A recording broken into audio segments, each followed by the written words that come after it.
박근혜 대통령이 내일 오전 시진핑 중국 국가주석과 정상회담을 갖습니다. 사드 배치 이후 양국 정상 간 첫 만남인데요.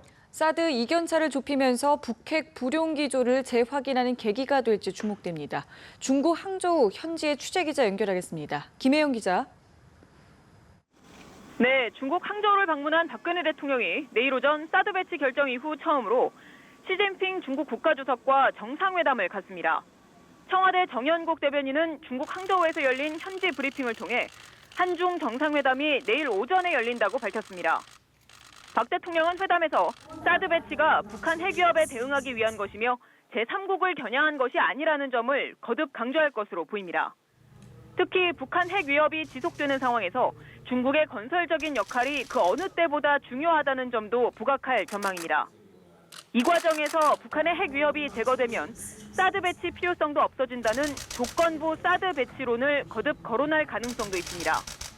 박 대통령은 어제 블라디미르 푸틴 러시아 대통령과의 정상회담에서 경제 협력을 매개로 러시아의 북핵 공조 의지를 재확인했습니다. 이러한 한러 회담 결과를 지렛대로 삼아 시진핑 주석에게도 국제사회의 대북 공조가 계속돼야 한다는 점을 강조할 것으로 전망됩니다. 현재로선 사드를 놓고 형성된 한미대 중러의 한랭 전선이 당장 풀리기는 쉽지 않아 보이는데요. 다만 우리나라와 중국 모두 전략적으로 사드 갈등을 관리할 필요가 있다는 점에서 의미 있는 타협 성과가 나올 수 있다는 전망도 나옵니다. 사드와 북핵 문제를 놓고 동북아 정세가 급변하는 상황에서 이번 회담은 향후 북핵 외교의 중대한 분수령이 될 전망입니다.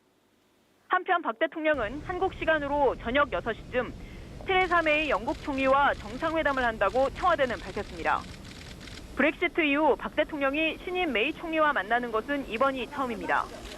박 대통령은 이 자리에서 세계 경제의 저성장 극복을 위한 방안과 양국 실질 협력 강화 방안 등을 논의할 전망입니다. 지금까지 중국 항저우에서 연합뉴스 TV 김혜영입니다.